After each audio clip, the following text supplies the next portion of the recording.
नमस्कार दोस्तों, स्वागत है आप सभी का आपके अपने YouTube चैनल पर। दोस्तों, एक सच्ची घटना आज हम आपको बताने वाले हैं जो कि बिहार के दरभंगा के एक गांव में घटित हुई, जो कि जंगल के बिल्कुल करीब बसा हुआ है। इसी गांव में अर्जुन और संतोष नाम के दो व्यक्ति रहते थे। दोनों के बीच काफ़ी अच्छी दोस्ती थी और दिन के समय दोनों ही बकरियों को चराने के लिए जंगल में जाया करते थे। उसी जंगल में एक इच्छाधारी नागिन अपने नाग के साथ रहती थी और अपनी नागमणि की रखवाली किया करती थी।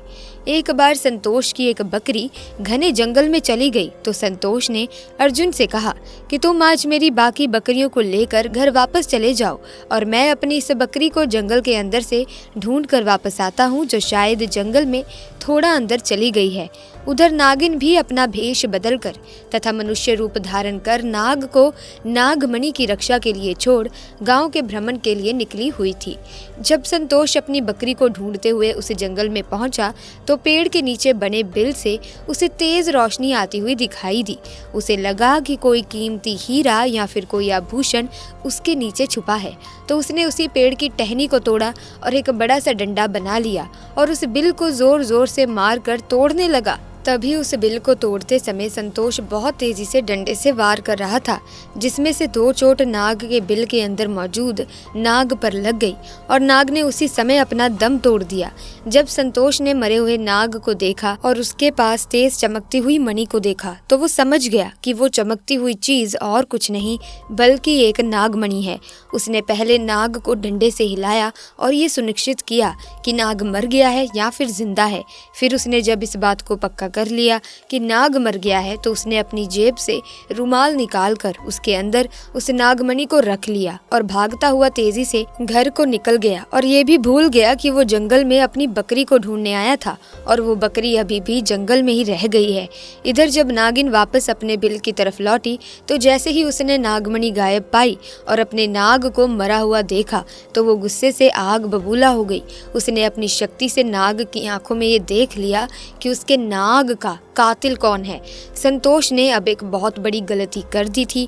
उसने नाग के मरे हुए शरीर को वहीं जंगल में छोड़ दिया था। अगर वो नाग के शरीर को उसी समय जला देता तो शायद नागिन को उसके बारे में कभी पता ही नहीं चलता। उधर संतोष बहुत खुश था क्योंकि उसे दुनिया की सबसे शक्तिशाली चीज मिल चुकी थी, यानी नागमणि मिल चुकी थी।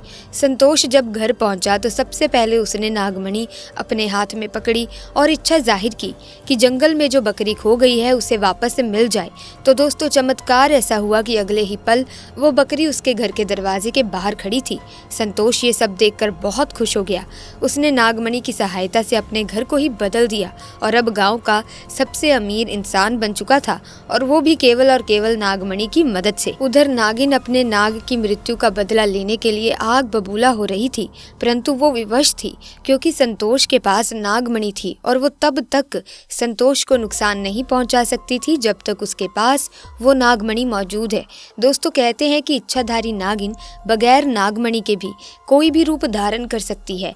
अपनी शक्ति का फायदा उठाकर नागिन ने एक सुंदर कन्या का रूप धारण किया और संतोष किसी काम से जब दूसरे गांव जा रहा था तो वो उसके बीच रास्ते में बैठ गई और रोने लगी। जब संतोष ने देखा कि एक बहुत ही सुंदर स्त्री रो रही है तो वो तुरंत बैलगाड़ी से नीचे उतरा और उस कन्या से पूछने लगा कि आप क्यों रो रही हो। तभी सुंदर कन्या के भेष में उतरी उस नागिन ने कहा कि मेरा नाम सोनाली है और मैं अपने पति के साथ दूसरे गांव में रहती हूँ, परंतु कल वो एक कन्या के साथ शादी करके आ गया और मुझे मार मार कर घर से बाहर निकाल दिया। मैं बेसहारा हूँ, लाचार हूँ। दोस्तों, ये सुनकर संतोष को उस स्त्री पर तरस आ गया और उसकी सुंदरता से संतोष बहुत आकर्षित भी हुआ और उसे अपने घर ले आया। धीरे धीरे नागिन और संतोष के बीच में दोस्ती शुरू हो गई और ये दोस्ती इतनी गहरी होती चली गई कि संतोष को पता ही नहीं चला कि कब वो स्त्री के प्यार में फंस चुका था। एक दिन संतोष और सोनाली यानी वो नागिन दोनों घूमने के लिए गए और एक जगह एकांत पाकर सोनाली ने संतोष से पूछा, तुम्हारे गले में ये चमकती हुई चीज क्या है? तो संतोष ने बोला, कुछ नहीं, एक साधारण सा आभूषण है, मुझे बहुत अच्छा लगता है इसीलिए मैं इसे गले में पहनता हूँ। दोस्तों, ये वही आभूषण था जिसे आप नागमणि के नाम से जानते हैं। तब सोनाली बोली, क्या तुम मुझे ये आभूषण कुछ समय के लिए दे सकते हो? क्योंकि मुझे इसकी चमक बहुत भाती है। मैं इसे पहनकर देखना चाहती हूँ कि आखिर ये मेरे गले में कैसे लगता है। इस पर संतोष चिल्लाते हुए बोला, नहीं, मैं तुम्हें ये नहीं दे सकता, इसके बदले तुम कुछ और मांग लो, मैं तुम्हें दे दूंगा। दोस्तों, इस पर सोनाली एकदम से गुस्सा होकर बोली, संतोष, तुम तो कहते थे कि तुम मुझसे बहुत प्यार करते हो, अपनी जान से भी ज्यादा प्यार करते हो, और मैंने बस तुम्हारे गले का ये छोटा सा आभूषण क्या मांग लिया। तुम इस चीज के लिए मुझे मना कर रहे हो, मुझ पर गुस्सा कर रहे हो। रहने दो, मैं जानती हूँ कि तुम्हारे लिए क्या ज्यादा मायने रखता है। मैं तुम्हारे लिए कुछ नहीं मायने रखती ना, इसीलिए तुम ये चीज मुझे नहीं दे रहे हो और मुझ पर गुस्सा कर रहे हो। दोस्तों, फिर संतोष ने ना चाहते हुए भी वो आभूषण सोनाली को दे दिया और सोनाली को देते हुए बोला, ठीक है, कुछ समय के लिए तुम इसे पहन सकती हो, परंतु ध्यान से इसे कहीं घुमा मत देना। सोनाली के हाथ में दोस्तों जैसे ही वो नागमणि आई, सोनाली का रूप एकदम से बदलने लगा। केवल एक पल में एक सुंदर कन्या से वो एक नागिन के रूप में परिवर्तित हो गई। उसका चेहरा बिल्कुल नाग सा हो गया और उसने कई बार संतोष को डसा और डस डस कर उसे मार दिया। नागिन का इंतकाम पूरा हो चुका था, उसने अपने नाग का बदला ले लिया था। दोस्तों, तब से ये नागिन इस गांव में अपने नाग के लिए 500 साल से आज भी जिंदा है। इसके बाद से वहाँ कुछ ऐसी घटनाएं सुनने में आई हैं जिसे सुनकर हर कोई हैरान है।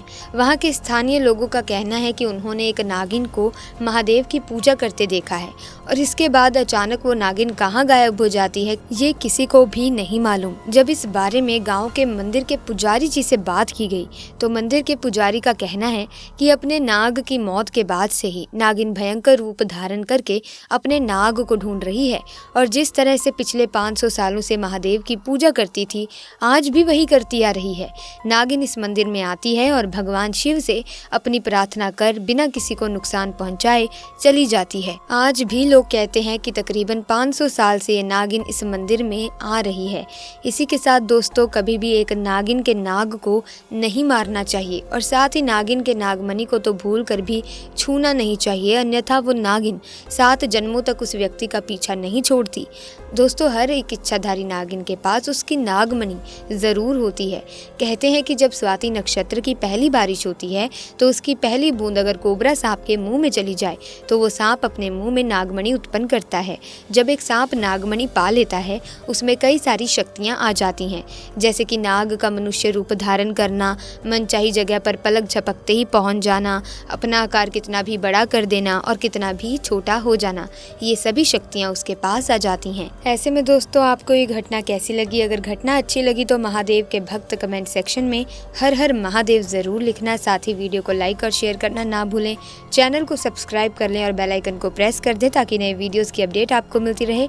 आपका बहुत बहुत धन्यवाद।